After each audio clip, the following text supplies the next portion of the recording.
Yeah. Okay, we're live. Good morning, everyone. Thank you for tuning in. I'm so excited about today. I have Krisha here, and we're going to talk about intuition driven decision making. And it's going to be so much fun. So go ahead, Krisha, introduce yourself. Tell us what decade of life you're in, please, what you do for work, and what you do for fun. Thank you, Emily. I'm so excited to be here. So my decade, in a couple of months, I'm going to be 50. So I'm just in. Oh, So it's a very special moment for me right now. I'm trying to fully enjoy and wrap up the 40s and also be a little in preparation for 50s. I don't know, I keep getting wiser, so it's got to keep being good, I feel. absolutely. I love Right. that. So that's my decade. For work, I'm an intuition driven decision making coach, and so I work with primarily coaches, course creators, creatives, small business visionaries, really anyone who's ready to invite their intuition to the planning party is how I like to call it. It's really about stopping to second guess that wisdom and what lights you up and leveraging that so that way you can grow sustainably in ways that feel good, and also do good for your business. Yeah. So that, and I do, I coach, I also support people around affiliate stuff. I've got several different lanes, but that's the basic of all of them. Oh, and then for fun, I mean, it's corny, but that is part of my fun. But other than that, I love to check out live music. Um, it's funny. So one of the things that I support people with is developing presence practices. And, we may talk about that or not, but basically, those are some of the things that I just love to do for fun. Go for a drive, sing at the top of my lungs, look Yeah. around at the beautiful sky, go to the beach, all of those things. So I'm Mhm. pretty much ready for enjoying the fun and whatever's here, Mhm. basically. Yeah, so you're really embodying what you help other people do. Yeah, yeah, just I can't not, basically. Right. Right. Yeah, I think that's most of us who own our own business. Like we either have firsthand experience or we figured out how to embody it and we kind of, to put it in simple terms, want to help other people do the same thing. Yeah, yeah. Yeah. This is really cool. Well, we clicked immediately Mhm, because what you do was like so appealing. We met in a writing group, and intuition is a key piece of my methodology and my values. And on every first call I have with a new client, whether they're paying me yet or not, my sales process is kind of like varies depending on where they come from. We mm, talk about the fact that they have wisdom about their body, and we are so disconnected from our intuition. And I think that this is just so critical for anyone who wants to hear it. So I'm really excited. I'm really passionate about this. But tell us a little bit about how you landed in this space. I mean, I've never met anyone who specializes in what you specialize in, and you probably created what you call yourself, right? So tell us a little bit about mm. that journey.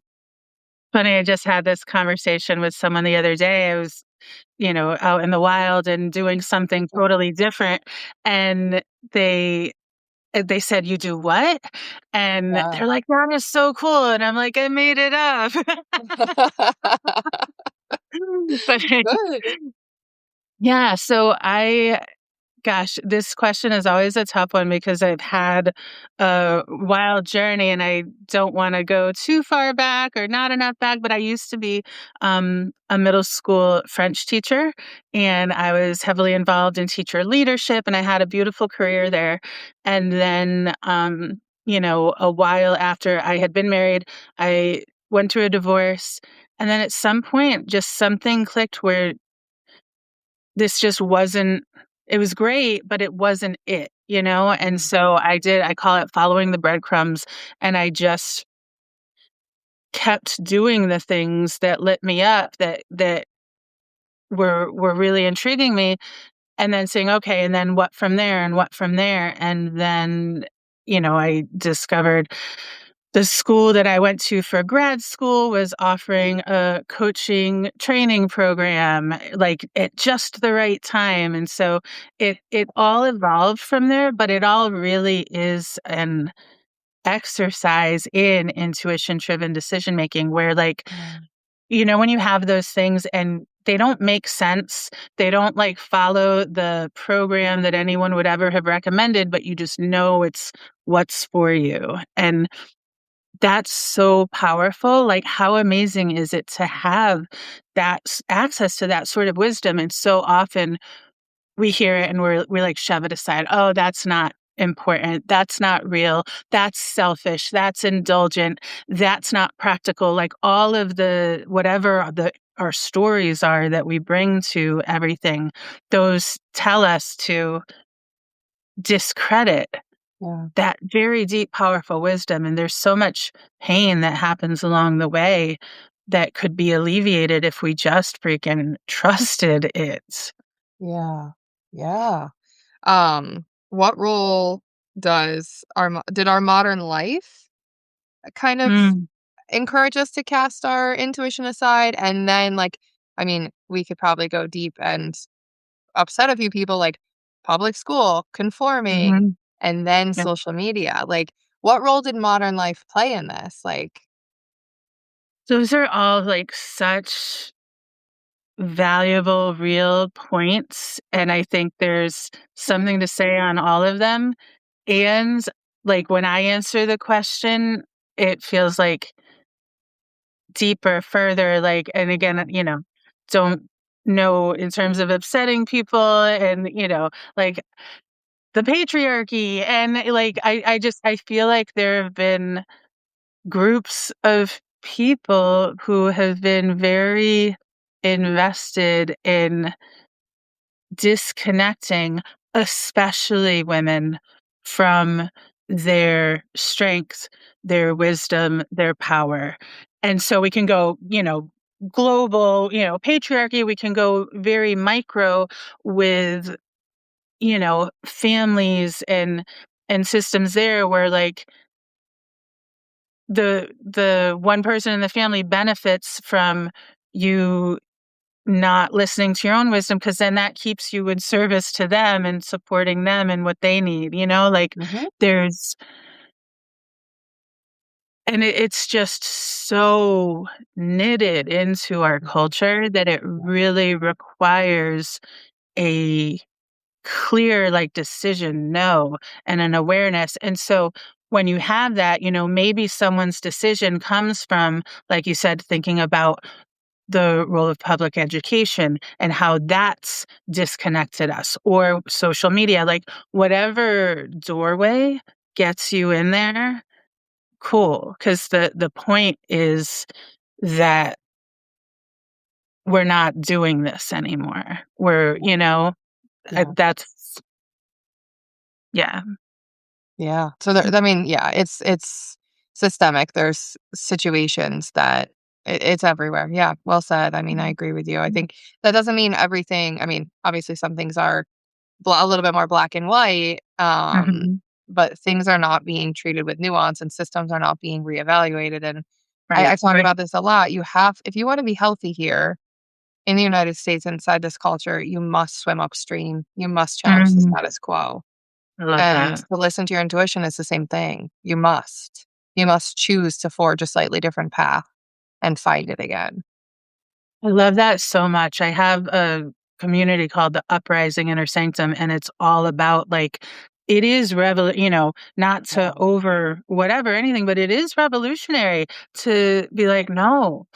And it's very challenging. Like, even if you want to do something different, when all the voices around you are saying that that's again foolish, impractical, not smart, not gonna, it's gonna mess up your business, it's gonna mess up your, all of those things. So to this is what I love about the community because people get it and they can support you and you can be seen and heard and all of that. Because if you undertake this sort of work, no matter what arena you're in, you you're gonna get those challenges. And so if you don't do what you need to do to bolster yourself, to re-nourish yourself and to re-strengthen your beliefs, I mean, it's certainly not gonna be joyful. And another one of the things that I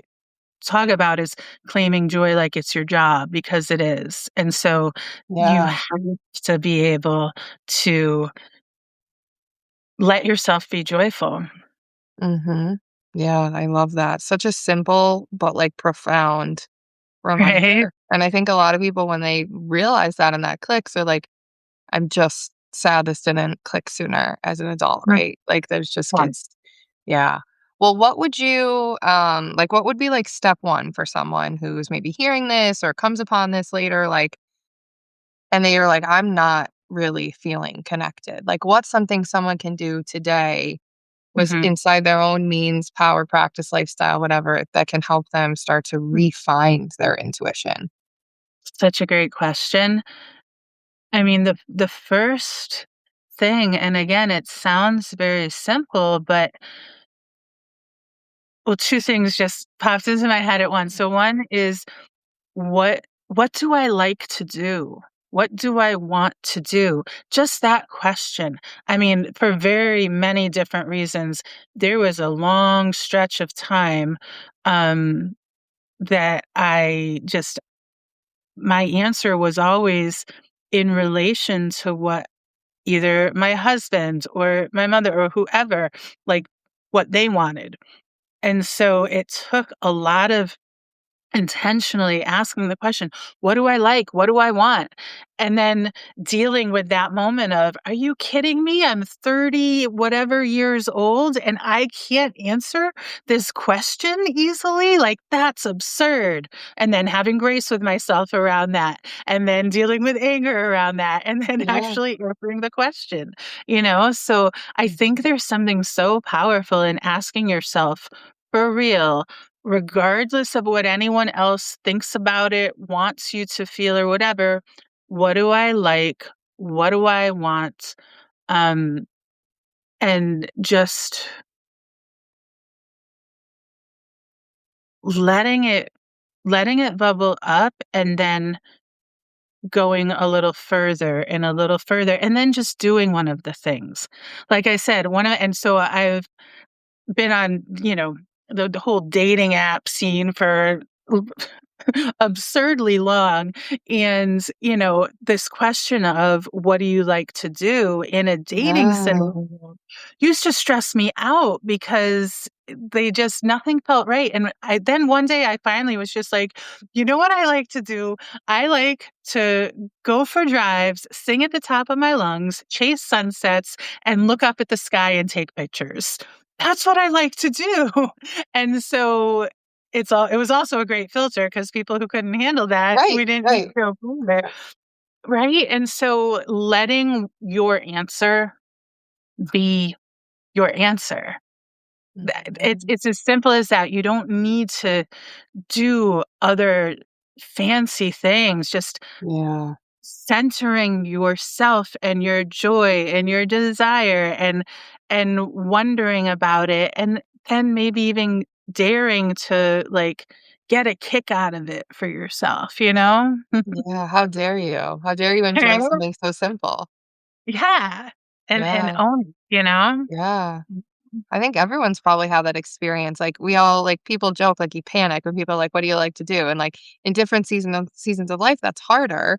I went through Mhm, that a little bit myself, like, after kinda coming out of the fog of having my kids, and, like, kids are a little bit older, and, like, the fog lifted again as my daughter approached 3, and, like, that's where I am right now, that feels really good, but mhm, I've talked about this a couple times, I don't know if I've talked about it on here. It was a family Christmas party, I think my daughter was, like, 1, and a cousin that we only see a few times a year was like, "So what's new? What have you been up to?" And I was like, "Oh my god, nothing." Like, it was everything to be like, just focus on my kids, right? And, like, to stick yeah, to my day job and whatever. This was before I worked for myself. just worked for Mhm. somebody else, and just got through the day, right? But that was fine. My focus was my family and all of that. And then something shifted in me where I was like, I'm a whole person too. She's Mhm. not a newborn anymore. It's time for me to like never answer this question the same way again. Mm. And I never have. Oh, I And gave me it's chills. I think about it all the time, right? There's nothing wrong with that. There's nothing wrong with, Mm. like, going through a season of life where you're primarily in service to, someone that you need to be in service of, and you do that intentionally. But it's a season, and you can't lose yourself in it. And if you do, Yeah. you need to dig back out. And it was just one of those moments, and there was no judgment. It's not like the person was like, Mm. "What are you up to?" "Oh, I'm up to all this cool stuff." It was just like, "Hey, how are you?" But it was like, and that was just, like, so powerful, but, um, yeah, I couldn't help but share that, but, Wow. so in getting I wanna go back to this a little bit. In getting in touch with, like, what do I like to do? Mhm. How do you recommend, like, get really nitty-gritty? Do you want someone to kind of do it in, like, a meditative state? Do you recommend, like, journaling? Like, what do you think is, or do you want the person to just kind of go for a walk? Like, how do they do, Yeah.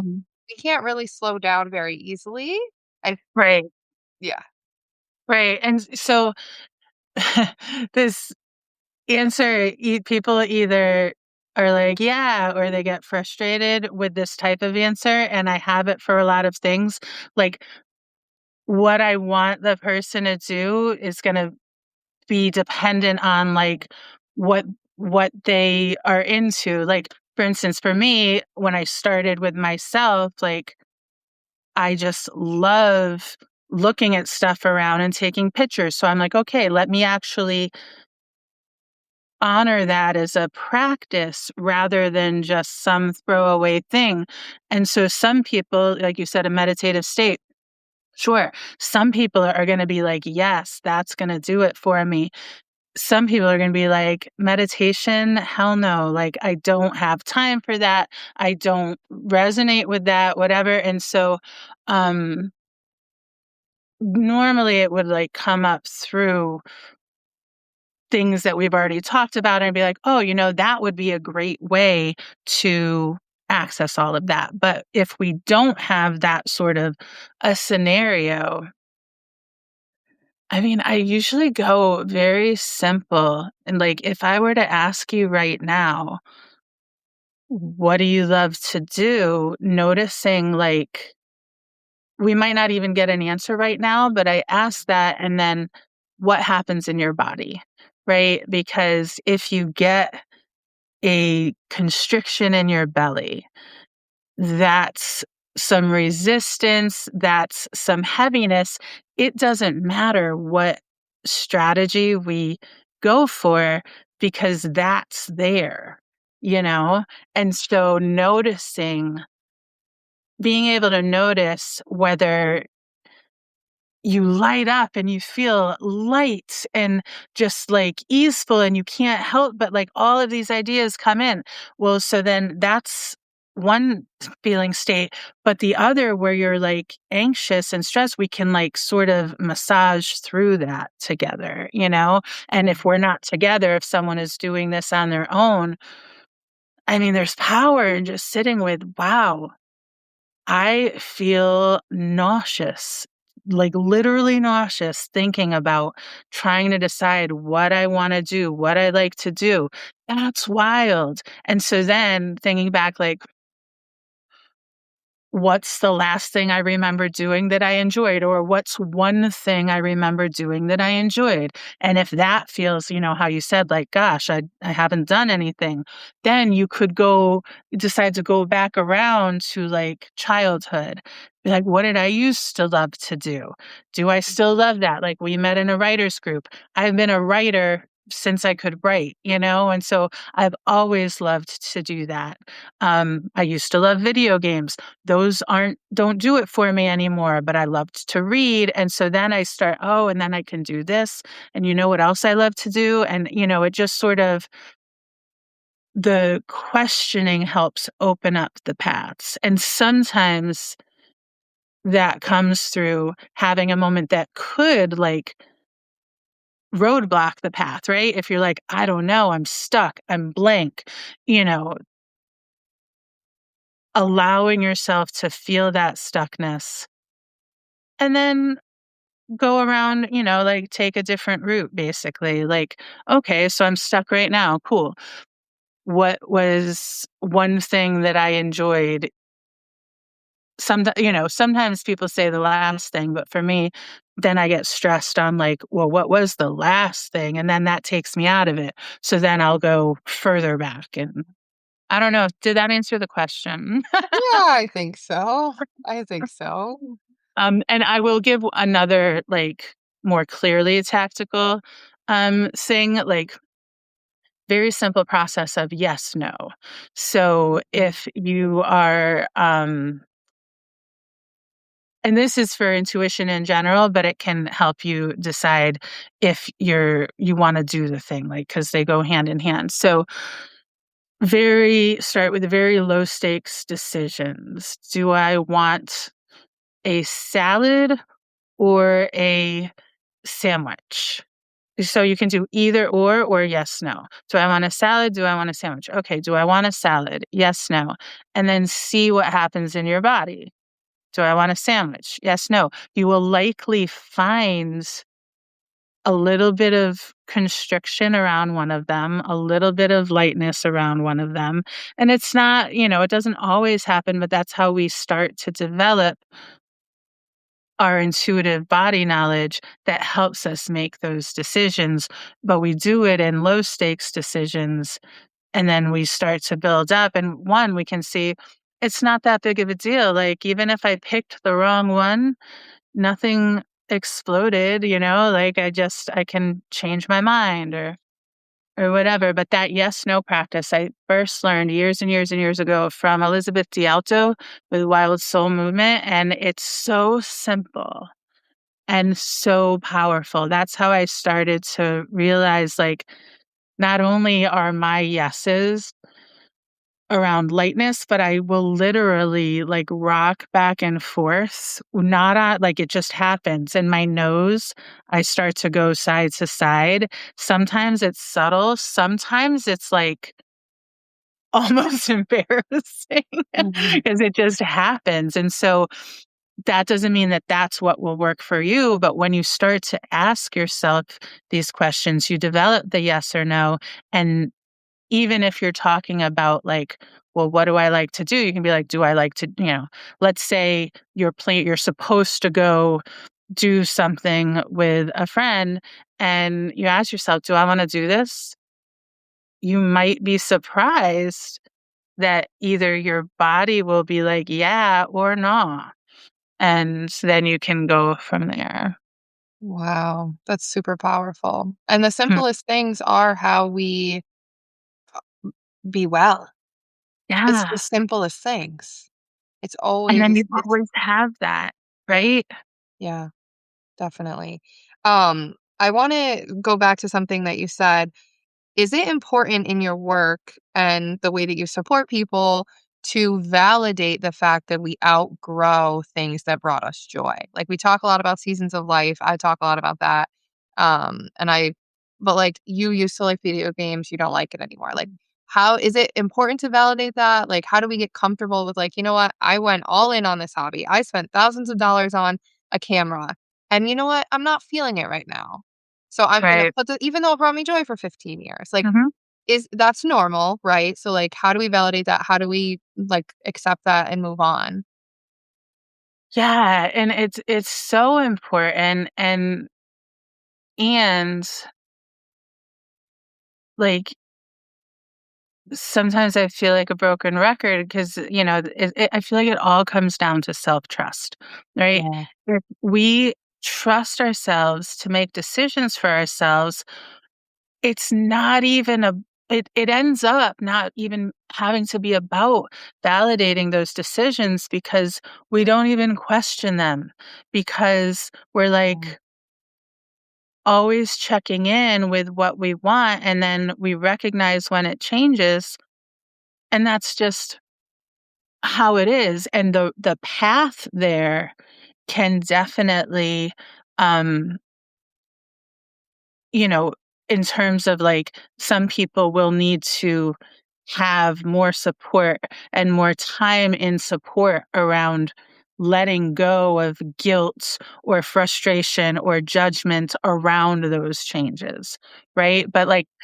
even on like, we'd be having conversations, is this is this really a shift, or is this a shift that you think you should be doing? Or did you ever want to do it in the first place, or were you doing it because you thought you should? Because all of those nuances are going to affect how you feel about not doing it anymore, or not wanting to do it anymore.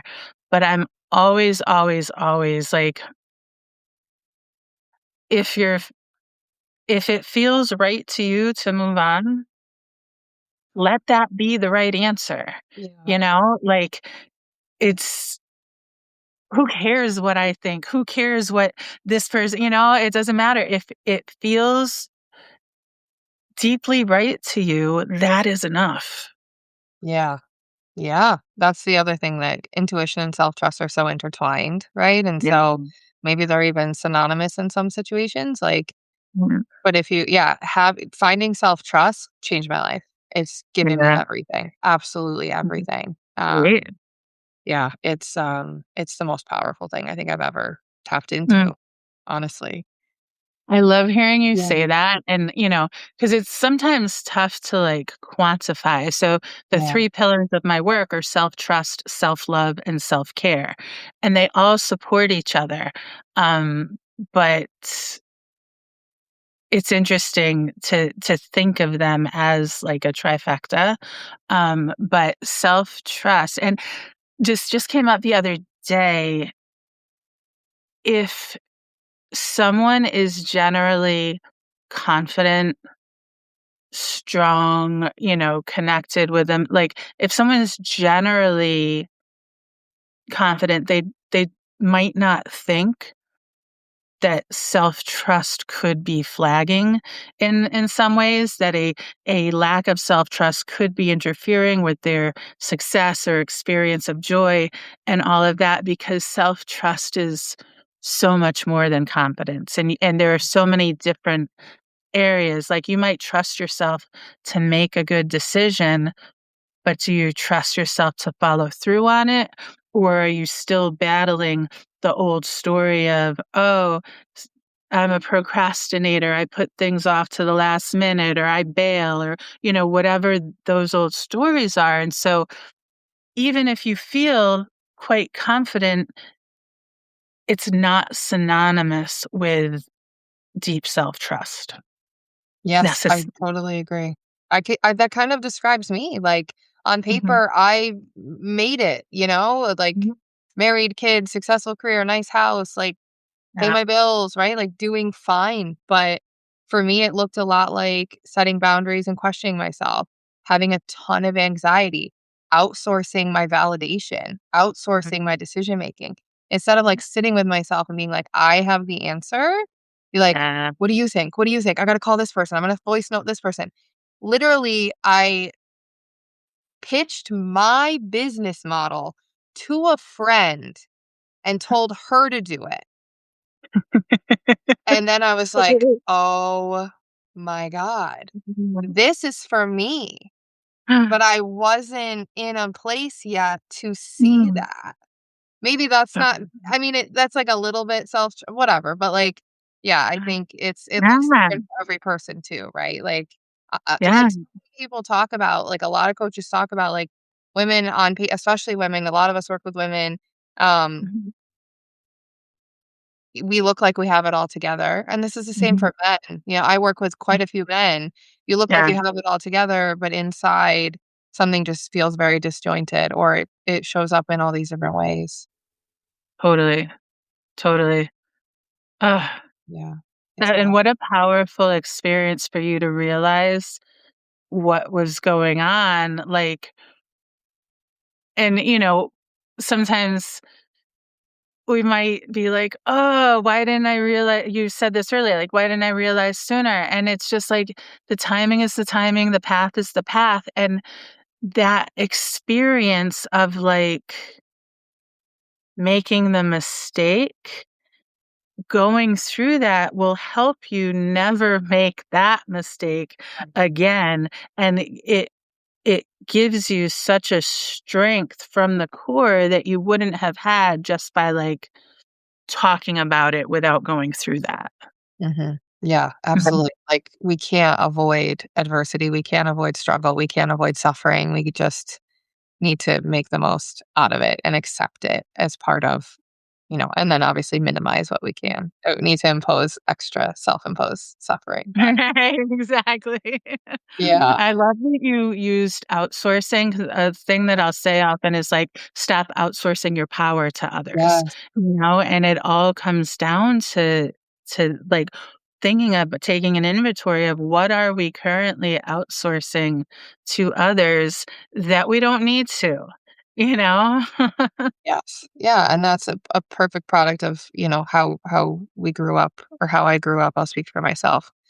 Yeah. Um, it's just yeah, it's just different now. Well, I wanna hear more about, you I've heard you say this a couple times, like, we've only hung out a few times, and almost every time you say it, and I think it's on a lot of your social presence, maybe it's even in your email signature, but the trusting yourself at least as much as everyone else. This Yeah. wild. Just hearing this phrase, it's beautifully crafted. I mean, I love language, I love words, like, I love what it's implying. I love what it's pointing out that we're not doing. I love what it's pointing out that other people trust us, we don't even realize, we take it for granted. So, anyway, please tell me where this came from, what it looks like, anything you wanna share about this. It's so powerful. Thank you. Thank you so much. I really appreciate that. And, you know, one element is around like so sometimes when people hear intuition driven decision making, they think I mean to just go there and to ignore all the, expert support, professional advice, all of that. And that is not what this is about. It's about discerning what is for you and what's not for you.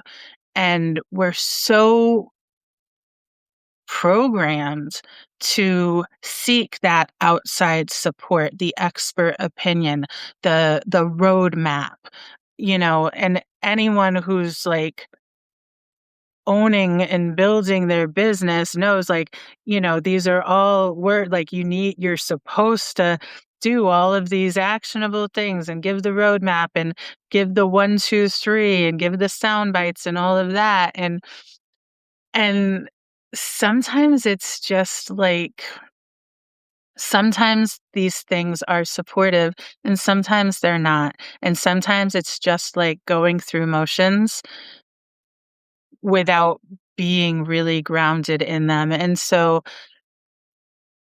I remember there was this one person I had coached when I was a teacher. I was also a teacher leader and an instructional coach. And this one person, whenever I would bring something up, like a different type of strategy that they could consider given X, Y, or Z, like their first answer would always be like, "Oh, I bought a book on that." And that is like I haven't thought about that in like a bajillion years, but like that idea of, "Oh, I bought a book on that." 1, did you read the book? 2, did you use the stuff? But most importantly, that's great. Like educating ourselves, informing ourselves is wonderful, but sometimes it's just too much input without the room to decide what can be used. And that self-trust is the thing that helps you discern like, okay, do I actually suffer from a lack of information? If so, cool, let me go get some. Do I suffer from a need for guidance and support? Cool, let me get a coach or a session or a whatever. But do I have everything? And is it that I know what the experts say I should be doing, but it doesn't align with my values or my bandwidth or the things I like to do or, whatever the case may be. And if that's the case, then that's where, like, so trust yourself. Who cares if that's a best proven strategy? It doesn't mean it's for you or for you right now. And so that self-trust is so important. And those experts really, I was going to say sadly, but it's more like angrily, some of them, those who are not acting in good faith, actually want to keep you in that self-doubt because it keeps you going to them rather than trusting yourself, you know? Yeah. Yeah. And I think that's kind of baked into capitalism. I think it's baked into Mhm. the systems we live in. And I think the other piece too is like trusting yourself enables you to get out of situations like that Yeah. and check in with yourself first. And like, I love that you said be more discerning. Like, I will never stop seeking out Right. information, but I also had to have a conversation with myself. I read the book Playing Big by Tara Moore. Mhm. Read it. I haven't. It's I've amazing. heard the You're things, yeah. interested. But it basically, like, I felt called out because it talks about instead of just launching, instead of just sitting on this idea forever, and instead of just saying someday, what if, one of the things women tend to do is get more education. Right. Get more Right. training, take another class, Right. right? And, like, it's a way and buying a book is the same thing. I'm gonna buy a Mhm. book instead of actually address this, but I Mhm. feel better because I took this action step even if I'm Right. not reading it, right? It, like, Exactly. temporarily soothes that. But I Yeah. think I think it allows you to be more discerning. It's not like, "No, of course I'm gonna go to the doctor. Of course I'm Mhm. going to do X, Y, and Z that I need to do for myself." But not every doctor's for me.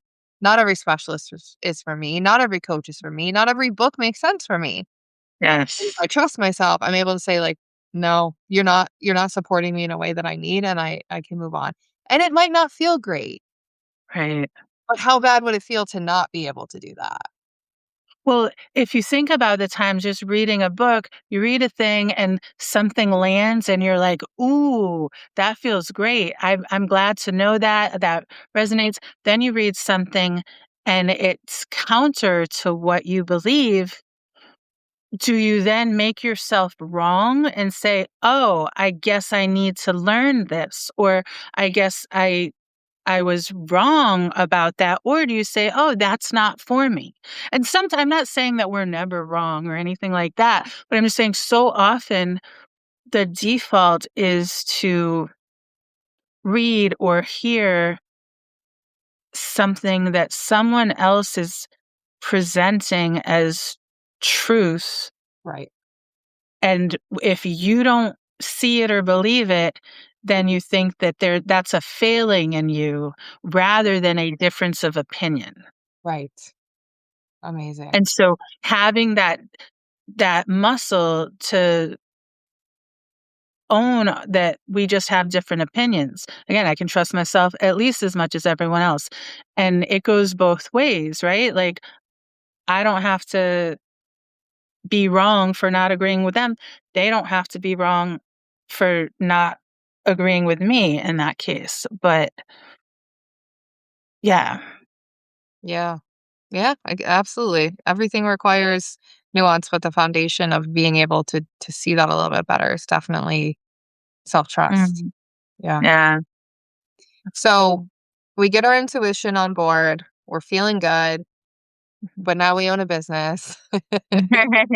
So what are the differences in and it maybe you don't own a business, but you have a career or whatever. Like I mean the decisions you make are a lot different. So maybe we should stay in like the entrepreneurial vein. But like what are the differences? Like so if you've got it if you feel like you're in a pretty good spot, but now how do you invite your intuition because this is another big thing you work on to be your business partner too. Like how do you bring it into your business? What does that overlap look like? Is it basically the same way you invite it and cultivate it in for yourself, but with the added fact that there are like actual skills you truly may be lacking, Yeah, accounting, yeah. setting up your tax Right. and Stripe, maybe But, For like, example. right, for example, so, like, how do we what does that look like, I guess, is really what I'm asking. Mm. Well, and so it's both. One, as a person developing, um, like an intuition-driven lifestyle. That because then it just becomes part and parcel of how you approach everything. And if you don't have that lifestyle and you just try to do this in your business, then you're going to have so much dissonance. You're going to buckle at the first time it doesn't go right because you're not really buying into it or believing in it fully. So the lifestyle piece is very important. And then, you know, there's so many different ways that you could, like, if you have a weekly business meeting, whether you have a team or not, like if you are the team, you still are going through your goals or whatever, or if you have people on board, like you could have one of the checkpoints be, is this an inner body? Yes. Does this light me up? Just putting one or both of those questions into your decision making processes in your business, just that could open up so many doors. And then, I mentioned the inner sanctum. So we have weekly group calls that, some people go every week, some people go once a month, whatever the case may be, but we have a community card pull and then we talk about it and then we do individual quickies at the end. But each person each week will have a different focus. So, like, sometimes the reflection around the card will be very personally driven, and they might not even mention anything in their business, but they're reaching such personal wholeness that it can't help but trickle in there. Sometimes the card immediately reminds someone of, like, oh, this is exactly, I was struggling with visibility and being, the vulnerability hangover of Yeah. Brene Brown and like all of those things. And so the card will open up that as something to work through and get support around. Sometimes ends up going straight into like business brainstorming around like timelines or strategy. And it's really, so when I created this community 2 years ago now, intending it to be this, thinking that it could be this, and seeing how it's like met and exceeded my intentions has been so beautiful because, like I said, each person gets what they need out of it each time. And it does have directly applicable um, benefit to their business above and beyond when we're whole people, we do our business better, you know? So it's really cool. That's amazing. Yeah, there's no way to split when you own your own business or work for Yeah. yourself. Or yeah, I think it really is just as you embody it, as you live that Mm, lifestyle, you just have to choose that even though there's different, maybe seemingly more acute or more financially sensitive decisions to make, like mhm. the practice is still the same. Yeah. Yeah. And continually checking in, like, let's say you're talking about launch strategy. Well, okay, here's the current like favorite best proven strategy for launch. And there's this one part that makes you sink. So instead of muscling through it, because that's the right thing, be like, okay, if this part is not my jam, what could be? How could I accomplish the goals that they're intending through that strategy, but in a way that lights me up rather than depletes me? Mhm. And so it's it's a way of approaching strategy and decisions that is still very data driven. I say Yeah. intuition driven decision making is a data driven process. It opens up the scope of what counts as data, and it helps you again discern and fine tune which pieces and strategies to use. But yeah, it's just like there's that lifestyle piece. There's lifestyle, but then there's also like, if you say biz style, where if you are generally approaching your business with these questions as opposed to generally approaching your business with like, okay, here's a problem. I need this expert to give me this answer and to do it so that way it's done. Those are just two very different approaches. And I mean, I obviously feel, more attuned with one of those approaches, but for some people that other approach does work for them, right? So I'm not saying like your approach blows, it just doesn't work for me. And I mean, I would dare that person to, like, as much as that works, wonder how much more it could work if you were inviting your intuition to the planning party too. But some people are for that and some people aren't. Yeah, that's really, really interesting. I have worked in sales, client success, business development, like very typical stuff. And Right. working for myself, I was like, I don't like certain parts of this. Like, let me just experiment a little bit. And I Right. do a few things that I'm very happy with right now. And I trust that they're the right. Like, I do not follow up with leads, which is crazy, Nice.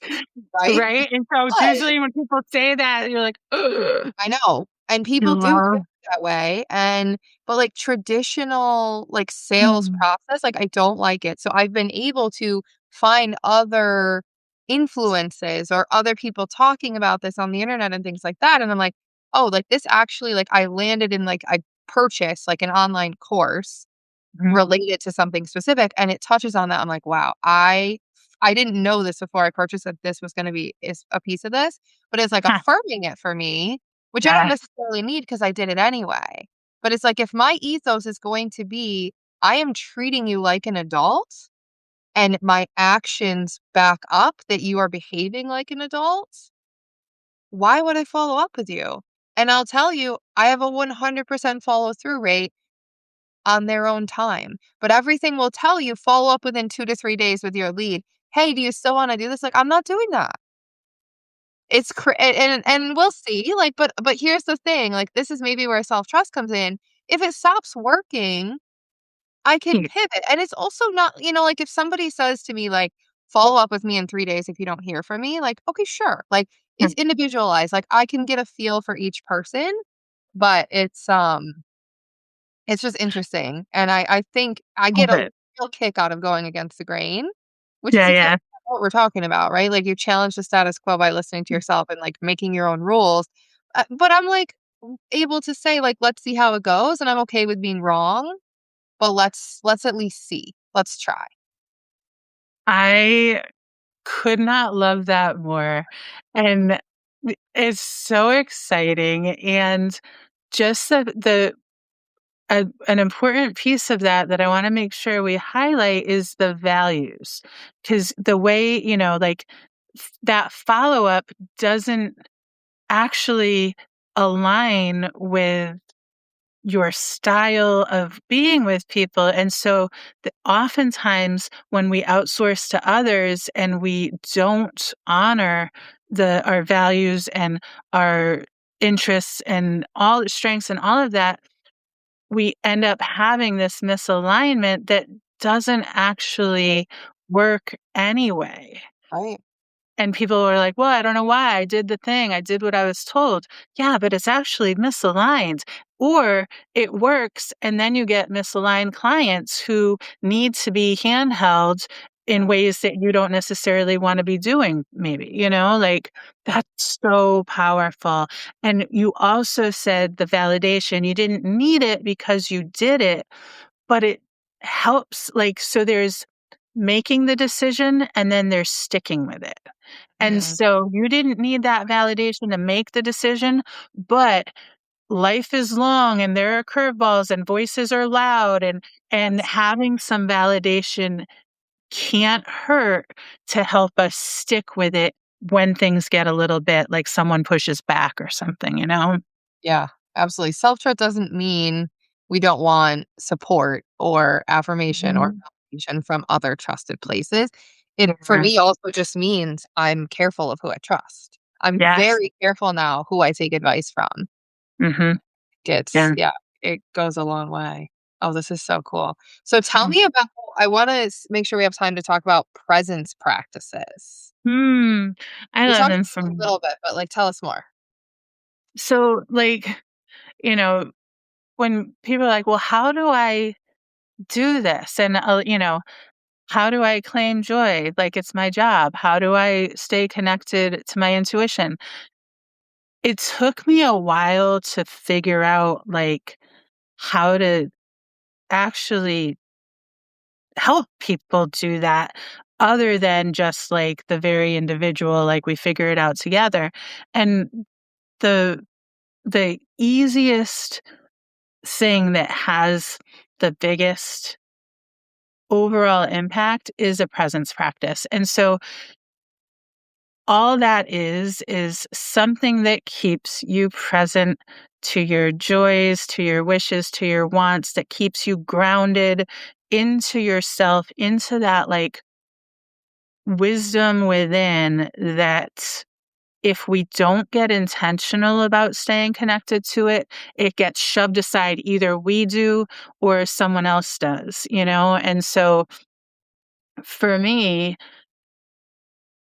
and I don't know if this is even relevant, but like I actually kind of like I would say I have a mild social anxiety. I love people and sometimes I can get really self-conscious in public out doing things. And so the present one of my presence practices is just like looking around, seeing what's beautiful and taking pictures.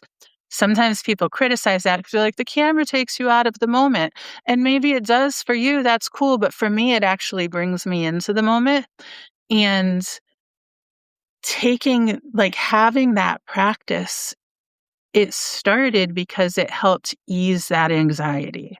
Because if I'm out in the world and noticing this beautiful flower and sticking my face in it or being like, wow, look at the way the sun is shining through those clouds. If I'm doing that, then I'm not self-conscious. And for me, that was crucial.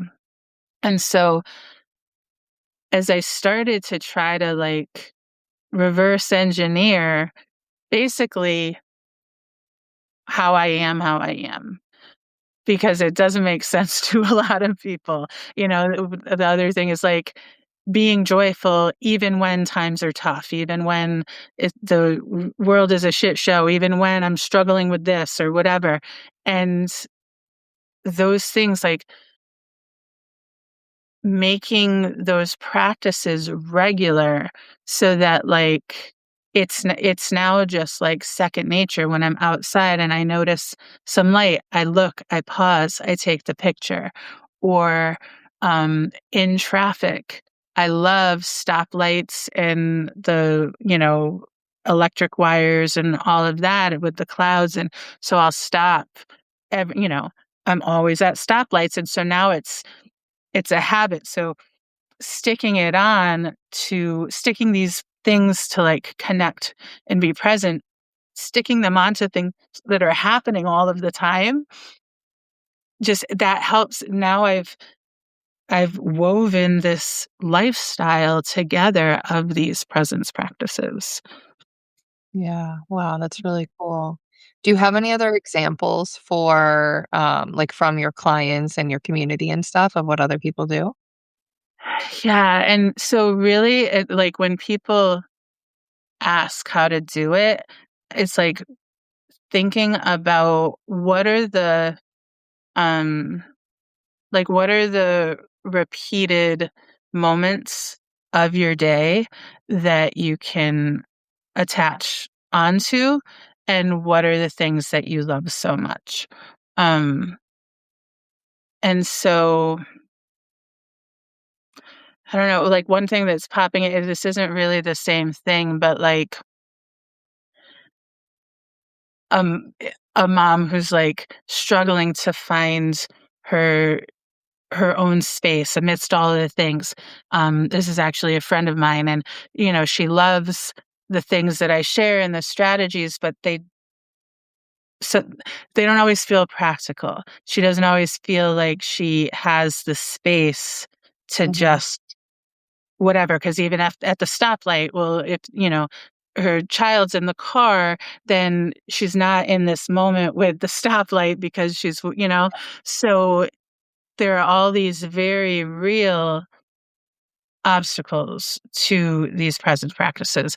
And so to start, instead of feeling like you have to pick something beautiful right away, it's like, listen, just close the door when you're in the bathroom. Just take that moment. And as simple as that, or at one point, it's like, stop the car around the corner from your house, give yourself 5 minutes to just be. And so that's a different kind of presence practice because it's more cued to like the routines of your day and claiming space Yeah. to be present, to be the adult who's not, we're always a mom. Well, I'm not a mom at all, but like you're always a mom if you're a mom, but you can take this moment where you're not momming to just really connect with how you're feeling, what you want, how you want the evening to go, stuff like that. Um, I also had a client who was really struggling with weaving any presence pause into their days. And we came up with a microwave meditation. So while she was warming up coffee for water for her tea, those 2 minutes or whatever, it's like, okay, just take those 2 minutes. And that's enough. Like, it's about starting where you're at rather than like making yourself wrong for not being able to get to this place you think you want to be. And then from there, it's always just about like, again, reconnecting to what do you love? What do you want more of? Like sometimes people wish they were like laughing more. Okay, so are you going to where do you want to get your like laughs you can count on? Do you want to like for a while, for me, it would be like, I love Saturday Night Live. I got into a routine of watching it Sunday mornings. And Mhm. so that's like, it's still a presence pause because every week when I do that, I'm like pausing out everything else and letting myself just fully be in the laugh moment because that's the thing that I was missing. Now, 5 months from now, I might be straight with that. And so then there's something else that I'm wanting to build up? Yeah. So, really individualized. Yeah. Yeah. Yeah. And starting from something you're already doing. I love the microwave idea. Like, or Mhm. as your coffee brews, or you like find a little micro moment in your day. And maybe it could be something like tapping or humming or Mhm. focused breathing or, Yeah. something like that too, right? Like, Totally. Totally. Yeah. I'm always going to push if people like to sing. How can yeah. you add singing in there? Because it's a way to, like, get embodied too, like, you feel when you sing it, one, there's expression and clearing the throat chakra, but then there's also, like, you feel it in your body, and I just if you don't love to sing, then forget it, but if you like it but are nervous, I'm always gonna be, like, pushing to bring that into the process too. Very cool. Very, very Mm. I love it. Well, I'll wrap us up at this point. Is there anything else? I'll ask you my closing question, but is there anything else that you would love everyone to know it or something general?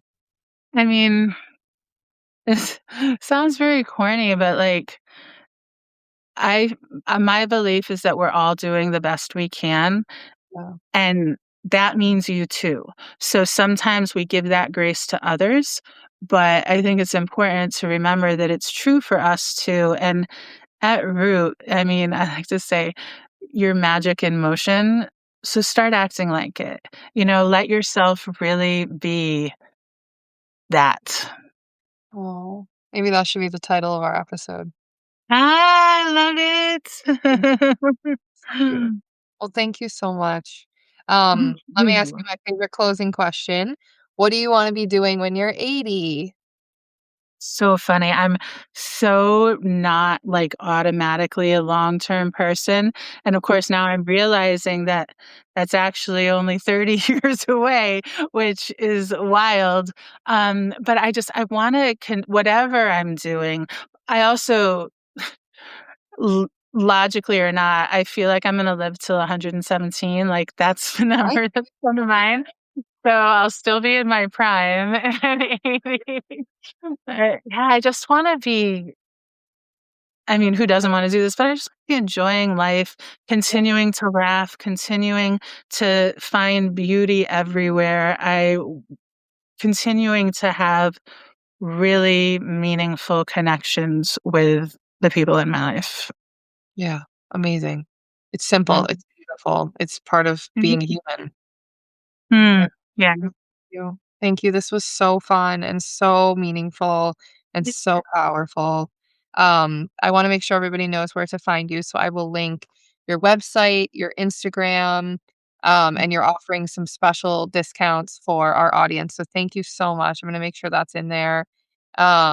Insider pricing on your first yeah, okay. I've got that right? Yes, Okay. yes, Um, absolutely. so yeah, tell us your name and your business one more time, and then we're good to go. Thank you so much, Emily. This was amazing. My name is Carisha Cipriano, and my business is Thrive and Bloom. And I really look forward to connecting with anyone who feels called. Thank you so much. I will talk to you later. Awesome. Thank you, Thank everybody. you. Bye. Bye.